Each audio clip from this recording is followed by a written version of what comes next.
Muy buenas, gente. Yo soy el Cantamundos y os doy la bienvenida al Club de las Tormentas. Hoy os traigo un vídeo que os prometí hace mucho tiempo. ¿Cómo sería One Piece si ocurriera en el Cosmere? Antes de empezar, quiero avisaros de que este vídeo va a tener spoilers tanto del Cosmere como de One Piece, hasta el final de la saga de Wano.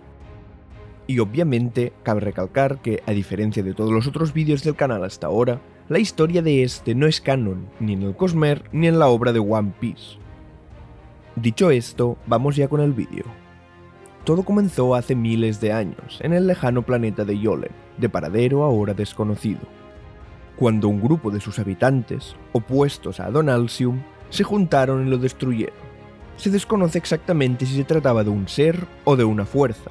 Lo único que se sabe es que era el origen de toda la investidura del Cosmere, y que después de su aniquilación, su poder fue fragmentado en 16 partes, conocidas como esquirlas, que representaban distintos aspectos de Adonalsium: honor, conservación, ruina, cultivación, por ejemplo.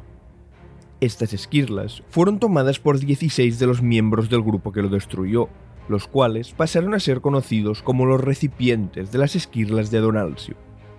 Después de ese hecho, los recipientes llegaron a un pacto y decidieron que separarían sus caminos y se esparcirían por el vasto Cosmere, asegurándose de no volver a interactuar entre ellos.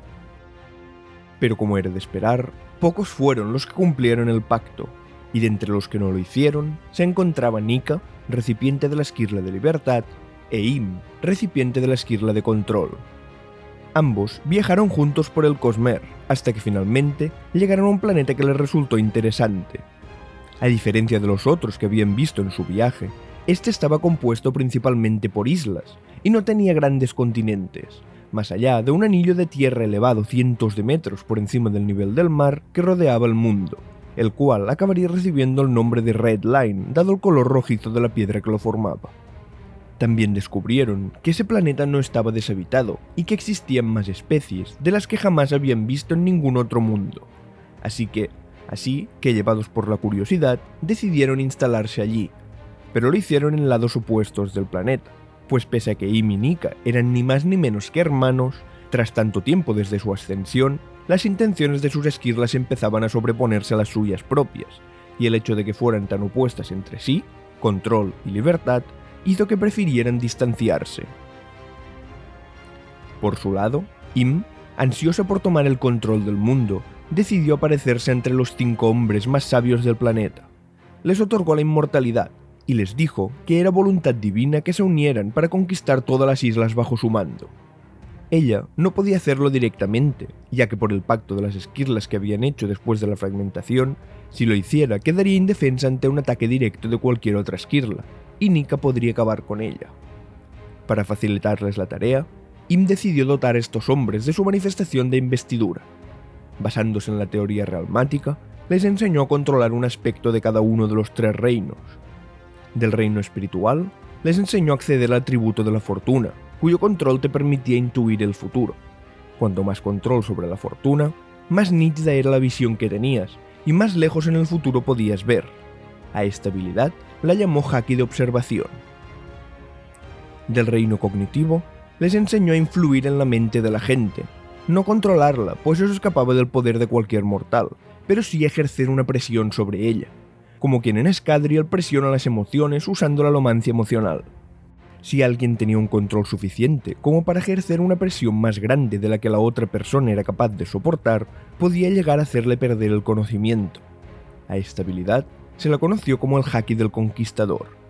Y finalmente, del reino físico, les enseñó a tener un control total sobre su cuerpo, pudiéndolo alterar a nivel molecular, haciendo que se endureciera más que el propio diamante.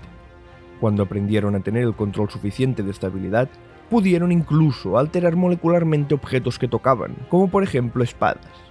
A esta tercera habilidad se la conoció como el Haki de armadura. Por su lado, el otro recipiente del planeta, Nika, viendo el avance de los 5 sabios, que ya habían sometido varios reinos mediante la ventaja de poder que les otorgaban los 3 Hakis, quiso ayudar a los pueblos que aún eran libres, pero desgraciadamente, la intención de su esquirla se lo impedía, pues no podía hacer más que dejarlos en libertad sin influir directamente sobre ellos. Pero no se quedó de brazos cruzados. A Nika se le ocurrió una idea.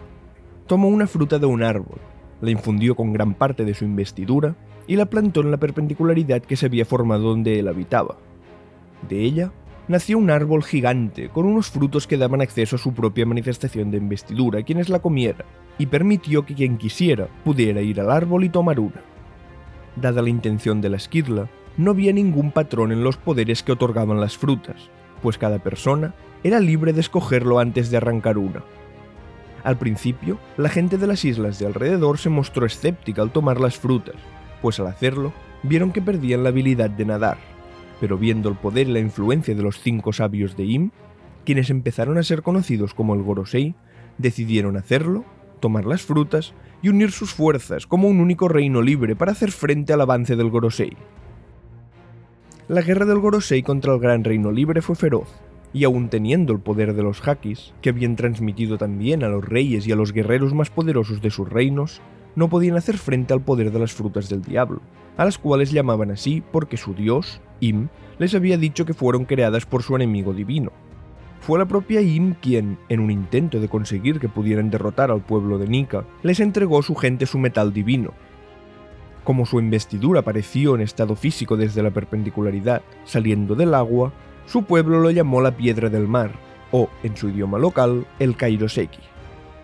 Gracias a esta nueva arma, los reinos controlados por el Gorosei pudieron finalmente plantar cara al Reino Libre e igualarlos en fuerza, aunque aún no derrotarlos, pues su poder y su voluntad de seguir siendo libres seguía siendo muy fuerte. Viendo que eso podía durar eternamente, Im decidió hacer el paso final y atacó directamente con todas sus fuerzas a su hermano Nika. El combate fue feroz, corto pero devastador, y finalmente, dado que Nika había imbuido el árbol con gran parte de su investidura, era un poco más débil, por lo que Im se alzó victoriosa.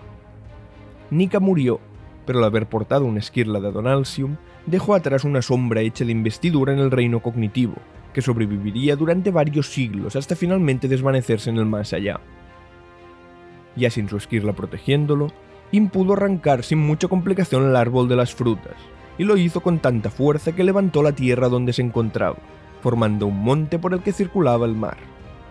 Sin el poder del árbol ni la investidura de su dios, la fuerza de las frutas del diablo disminuyó considerablemente, con lo que los reinos del Gorosei podrían finalmente hacer un último ataque para someterlo. Los 20 reinos que formaban la coalición se juntaron para decidir la estrategia final, en una reunión que pasaría a los anales de la historia como el primer Leveling. El rey del Reino Libre, al enterarse del ataque inminente, intentó rezarle a su dios, pidiéndole que le diera los medios para salvar a su pueblo. La sombra cognitiva de Nika se presentó ante él, y le dijo que había una posibilidad. Él ya no tenía poder, por lo que no podía ayudarlo directamente, y el reino estaba perdido, pero la gente aún podía salvarse, y no solo su pueblo, sino todos los pueblos que en un futuro estuvieran por venir. Siguiendo las instrucciones de Nika, el rey fue al pie del monte donde antes había estado su árbol, pues allí había caído la fruta que el propio portador de la esquirla había plantado años atrás, después de imbuirla con su investidura para que saliera dicho árbol. Al comerse la fruta, esta le otorgó parte del poder de la esquirla de libertad, no mucho como en el caso del Lord Legislador, pero el suficiente como para poder usar su metal divino a voluntad. Antes de que llegaran los ejércitos enemigos a sus puertas, el rey talló unos cubos gigantes de dicho metal, y escribió en ellos todo lo que Nika le indicó, la historia del planeta desde su llegada, y la que podría venir si todo seguía según su plan, pues Nika tenía un gran acceso a la fortuna. Como último mensaje, la sombra cognitiva del dios le dedicó unas palabras al rey. Le dijo que por mucho que fueran capturados y ejecutados, había algo que siempre los haría libres, un último acto de libertad, ya que ese no podía ser arrebatado ni sometido si la voluntad era fuerte. El rey no solo dejó este último mensaje escrito en la piedra, sino que lo transmitió a todo su pueblo, justo antes de pedirle que se fueran mientras él se dirigía al frente. Una parte de la gente lo hizo, decididos a hacer perdurar el legado del último gran reino libre. Otra parte decidió quedarse a luchar junto a su monarca. Cuando finalmente los soldados de la coalición del Gorosei llegaron, esperaban encontrar a un pueblo débil y abatido, ya que sus frutas habían perdido gran parte de su poder, pero en su lugar encontraron una gente que les hizo frente con esperanza. Entonces ocurrió lo que menos esperaban. El rey enemigo, justo antes de empezar el combate, se puso a reír, y su gente hizo lo mismo. Rieron mientras luchaban, rieron mientras perdían, rieron mientras morían, y al final únicamente quedó el monarca. Por alguna razón que desconocían, su fruta era mucho más poderosa que las demás, como si no hubiera sido debilitada al morir Nika. Durante 3 días y 3 noches, el rey que reía consiguió ganar tiempo, y finalmente, cuando su pueblo ya había huido poniéndose a salvo, con una sonrisa en la boca, el último rey libre murió. Ese día, la coalición de los reyes consiguió hacerse con el control del mundo entero, formando lo que sería conocido a partir de entonces como el gobierno mundial. Pese a no poder leer su contenido, Im sabía que esas piedras serían un problema, así que después de varios intentos fallidos de destruirlas, mediante sus 5 Gorosei, hizo que el gobierno mundial las separara y las escondiera en los distintos rincones del mundo, para que nunca nadie pudiera llegar a leerlas todas. Al no haber podido leerlas, nunca supo que las piedras que había esparcido por el mundo eran en realidad una ruta, una guía que decían cómo llegar al Reino Libre, donde se encontraba la verdadera historia. Igualmente, para asegurarse, prohibió totalmente estudiar la lengua del Reino Libre y mandó perseguir a todos los supervivientes que habían huido. Estos últimos, lejos de esconderse y vivir con miedo, decidieron hacerlo en libertad. Estos últimos, lejos de esconderse y vivir con miedo, decidieron vivir en libertad, sonriendo tal y como su rey les había enseñado. Contaron su historia a sus hijos, y estos a los suyos, la historia de un hombre sonriente que les había salvado, la historia de un hombre feliz, la historia de Joy Boy.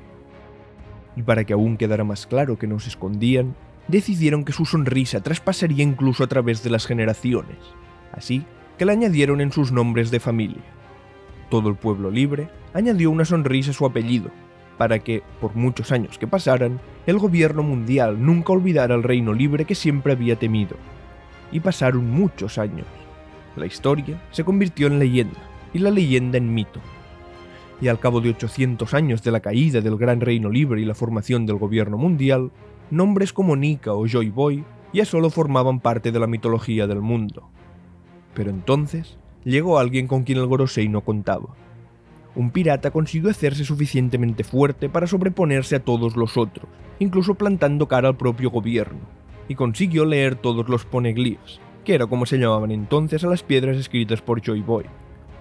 Estos le indicaron el camino al antiguo Reino Libre, y el pirata, Gol D. Roger, descendiente de ese pueblo, consiguió ser la primera persona en 800 años en llegar a la tierra de sus ancestros, donde encontró la última inscripción, con toda la historia ocurrida y por ocurrir. Entonces rió, pues como bien decían esos escritos, la risa era algo que nunca podían quitarle, y que, tal y como sus antepasados habían hecho, reír era su acto de rebelión contra el gobierno. Lo que también ponía en las inscripciones era que llegaría el día en que la sombra cognitiva de Nika desapareciera del todo, y el poder de la Esquirla quedaría libre para ser tomado. Pero hoy no era ese día. Roger había llegado demasiado pronto, y a él le quedaban pocos años de vida, pues una enfermedad la iba a tomar en poco tiempo. Cuando abandonó finalmente la isla de sus ancestros, Roger urdió un plan para poder ayudar a completar la historia que había leído y cumplir el legado de Joy Boy y Nika, acabando con Im de una vez por todas. Pero necesitaba la fruta que éste había aportado para ello, y que el gobierno había escondido y mantenía buen recaudo. Solo había un hombre capaz de robarla, un aprendiz de su barco, Shanks. Fue con él y le contó su plan, y cómo él podía hacerlo para conseguir dicha fruta. Y para ello, le contó la verdad sobre su origen. Unos años atrás, Roger había tenido un enfrentamiento contra un pirata llamado Rox D. Shebex, su primer gran enemigo. Ese pirata estaba atacando God Valley, la tierra donde vivían los dragones celestiales, título que llevaban los descendientes de los 20 fundadores del gobierno mundial 800 años atrás. Su amigo y rival Garp le pidió ayuda para lidiar con ese pirata, y entre los dos pudieron detenerlo. Al hacerlo, Roger descubrió que las intenciones de Shebex no eran en realidad malvadas.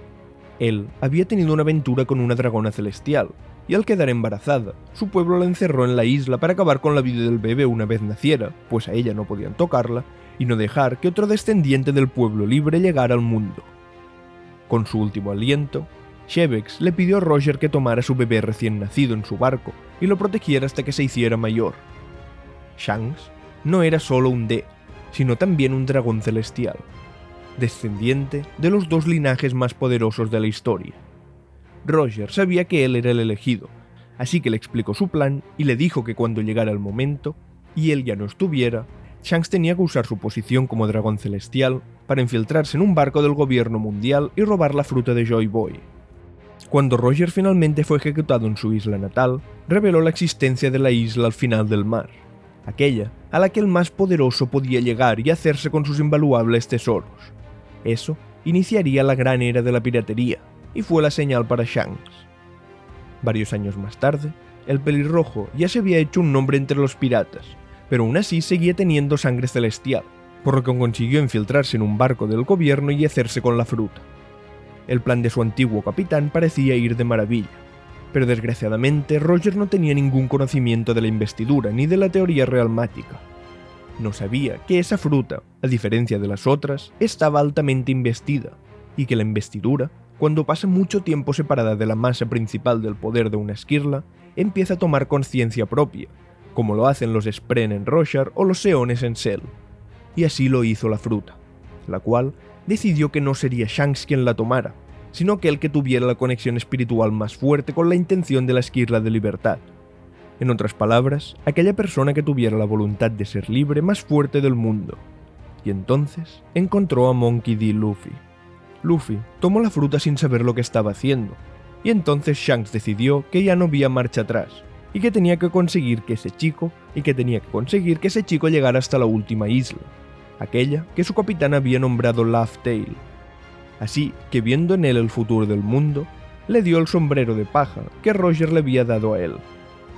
Luffy emprendió su viaje con su tripulación, y finalmente, después de varios años de enfrentamientos, consiguió reunir todos los poneglyphs. Llegó a Laugh Tale, y allí, Robin, la erudita de su tripulación, capaz de leer los textos antiguos, le dijo lo que tenía que hacer. Luffy fue hasta la perpendicularidad de Libertad, y allí, al lado del lago, vio como el último resquicio de una sombra se desvanecía, y entonces sintió un poder. Sabía que no era suyo, pero de algún modo se sentía conectado a él. Era un poder libre, sonriente y divertido, así que lo tomó para sí. Monkey D. Luffy ascendió y se convirtió en el recipiente de la esquirla de libertad. Con este nuevo poder, pudo finalmente enfrentarse a Im, pues sabía que con la fruta de Joy Boy, ahora el poder estaba completo y podría derrotarla. Su voluntad de libertad era tan fuerte que inmediatamente su intención se alineó con la del poder, y lo sintió como suyo. Lo sintió más suyo de lo que Nick había podido sentirlo jamás, y gracias a ello, pudo destruir a la recipiente de la esquirla de control. Luffy había vencido, y por fin el mundo estaba libre. Uno de los mundos, al menos, pues miró más allá y vio que en el vasto Cosmere se extendían varios planetas, muchos de ellos habitados. Pero algo le sacó de su ensimismamiento. Una sombra apareció en el reino cognitivo. Una mujer que se dirigió a él. «Gracias, sombrero de paja». «¿Quién eres?», dijo él. «Soy Im. Al derrotarme, me has liberado del control que la intención de la esquirla ejercía sobre mí. No voy a quedarme tanto tiempo como mi hermano, y voy a irme al más allá, pero antes debo advertirte. El Cosmere no es un lugar seguro». «¿Cómo?». «Busca un hombre, él te puede ayudar. Lo has visto varias veces durante tu viaje. Se esconde en este planeta bajo la apariencia de un hombre panda. Búscale, responde al nombre de Pandaman, aunque seguramente responda mejor si le llamas Hoyt. Pídele ayuda, te debe llevar con armonía, él lidera la resistencia. Ya viene. Los hombres de dorado y rojo cruzan el Cosmere, liderados por su adalid, el Espina Negra. Prepárate, sombrero de paja, Odium viene». Y entonces la sombra de Im se desvaneció hacia el más allá. Pues, hasta aquí el vídeo. Si os ha gustado, compartidlo para que cada vez seamos una comunidad más grande. Un saludo y recordad, read and find out, leed y descubrid.